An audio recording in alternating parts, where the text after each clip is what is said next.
આનંદનગરમાં એપાર્ટમેન્ટમાં ઘૂંટણસમાં પાણી ભરાઈ ગયા છે અને લોકોને હાલાકી પડી રહી છે। આ એવા વિસ્તારો છે કે જ્યાં કરોડોના ફ્લેટો હોય છે। એ વિસ્તારોમાં જો આ વિસ્તારો પાણીમાં ડૂબી જતા હોય ને એપાર્ટમેન્ટમાં ઘૂંટણસમાં પાણી ભરાતા હોય તો પછી ટાઉન પ્લાનિંગમાં ક્યાંક કોઈક જગ્યાએ ચૂક છે એ વાત માનવી પડે। हमारी साथ हमारा सहयोगी जिज्ञासा कालानी जोड़ाया है। जिज्ञासा साथ सीधी बात करीशुं। जिज्ञासा, कया विस्तारमां आप उपस्थित छो ने हालमां शुं स्थिति जोवा मळी रही छे वरसादने लईने?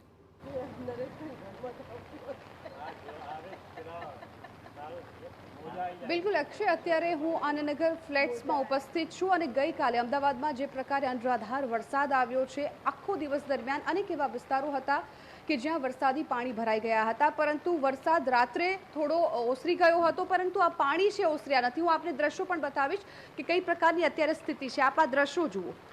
गई आखी रात वरसाद रोकाई गयो हतो, परंतु वरसादी पाणी छे हजू सुधी ओसर्या नथी। अहींया आटला फ्लेट्समां जे पण रहीशो छे तेमने जो बहार निकळवुं होय तो तेमने भारे हालाकीनो सामनो करवो पड़ी रह्यो छे।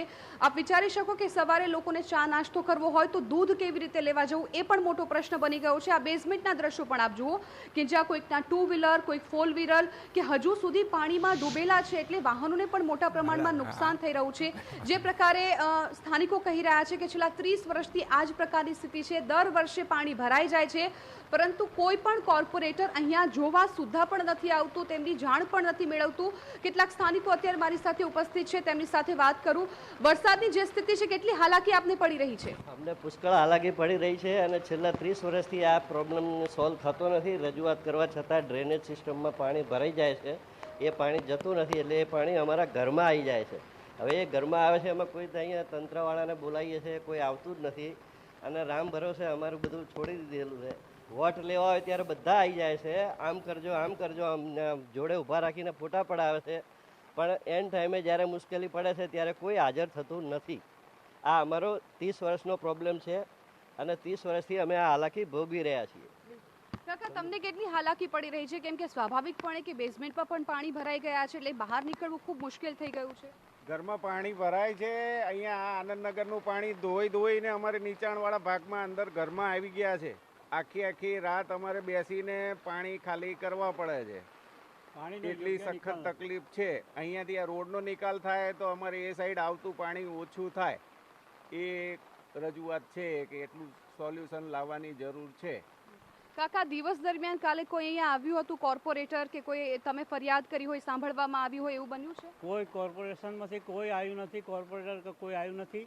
અને અહીંની રજૂઆત કરીએ તો કે તમારા વોટ નથી પડતા, તમારા અને અમારા જે આનંદનગરનું પાણી પૂરું આ બાજુથી જાય છે એનો યોગ્ય નિકાલ નથી અને આ કેટલાય વર્ષોથી તકલીફ છે।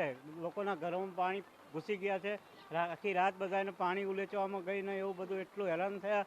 ઘર વખરી બધી પલળી જાય, બધું ઊંચે મૂકવો કેટલું એ, એટલે લોકોની હાલાકી એટલી બધી છે, પણ સત્તાવાળા કોઈ અમારું સાંભળતા નથી। આનો યોગ્ય નિકાલ વર્ષોથી આ જ પરિસ્થિતિ છે, એટલે એનો યોગ્ય નિકાલ પાણીનો થાય એટલી અમારી રજૂઆત છે। એટલી તમે સત્તાવાળા સરકારને કહો તો અમારા પાણીનો યોગ્ય નિકાલ કરે, એટલું તમે કરો।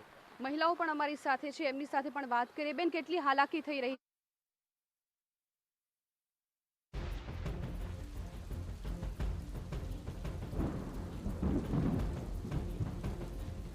કે આજે તો સ્વાભાવિક છે લોકો બહાર નહીં નીકળે, જે સ્થિતિને રેડ એલર્ટ આપવામાં આવ્યું છે તે મુજબ, પરંતુ આ પાણી ક્યારે સોસાયટીની બહાર જશે તે સૌથી મોટો સવાલ છે।